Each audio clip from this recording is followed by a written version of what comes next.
Frank ने एक नकली चेक बनाने के लिए चुपके से उसके नंबर मिटाए, फिर एक यात्रा कंपनी का नाम लिखकर उस पर कंपनी की नकली मुहर चिपका दी। लेकिन बैंक कोई बेवकूफ नहीं था, उसकी एक घटिया चाल तुरंत पकड़ी गई। गनीमत रही कि मैनेजर ने मामला ज्यादा नहीं बढ़ाया, नहीं तो जेल पक्की थी। अब हालत ऐसी थी कि चाहे बीमार बनने का नाटक करे या बेचारगी दिखाए, उसे $5 भी नहीं मिलते थे। हारकर वह सड़क पर भटकने लगा। तभी उसकी नजर कुछ पायलटों पर पड़ी। स्मार्ट यूनिफॉर्म में, रौबदार चाल, सुंदर महिलाएं उनके साथ, बच्चे ऑटोग्राफ लेने दौड़ रहे थे। बैंक मैनेजर तक खुद स्वागत करने आया। फ्रैंक की आंखों में जलन साफ दिख रही थी। तभी उसे रास्ता सूझा, वो पायलट बनेगा, वो भी यूनिफॉर्म वाला। उसने खुद को एक पत्रकार बताकर पायलटों से ढेर सारी जानकारी जुटाई। अब अगला स्टेप था यूनिफॉर्म। उसने झूठ बोला कि उसकी यूनिफॉर्म चोरी हो गई है और एक नई सिलवा ली। अब पैसे नहीं थे तो उसने फिर वही नकली चेक देने की सोची, लेकिन एक बुजुर्ग ने समझाया, बस कंपनी का खाता नंबर भर दो, बाकी खर्च वो खुद उठा लेंगे। ये बात सुनकर फ्रैंक की हंसी छूटते छूटते रह गई। उसका स्मार्ट चेहरा और चमचमाती यूनिफॉर्म लोगों का ध्यान खींचने लगी। वो फिर बैंक गया। इस बार उसे खास ट्रीटमेंट मिला। नकली चेक स्वीकार कर लिया गया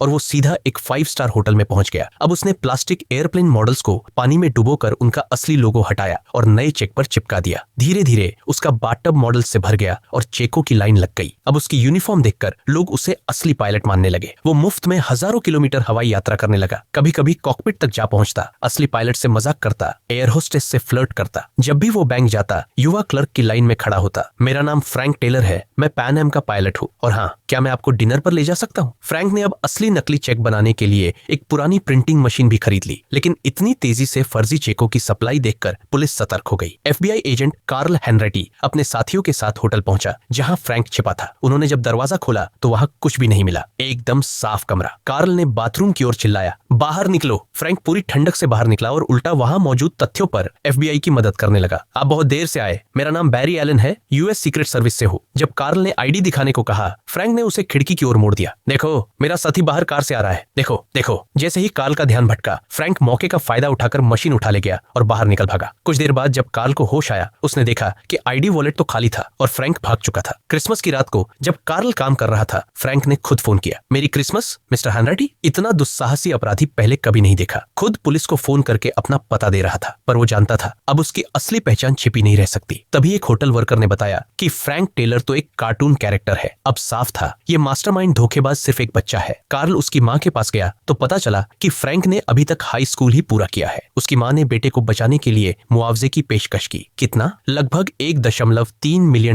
ज्यादा पैसे आ गए, पर फ्रैंक के पास कोई ठिकाना नहीं था। एक दिन अस्पताल में उसे एक प्यारी सी नर्स दिखी। 2-4 मीठी बातें हुई और वो तुरंत उसका दीवाना हो गया। फ्रैंक ने झूठा डॉक्टरेट सर्टिफिकेट बना लिया और खुद को हार्वर्ड मेडिकल से पास आउट बता दिया। हॉस्पिटल ने उसे सीधा चीफ सर्जन बना दिया। लेकिन पहला केस आते ही फ्रैंक का चेहरा पीला पड़ गया।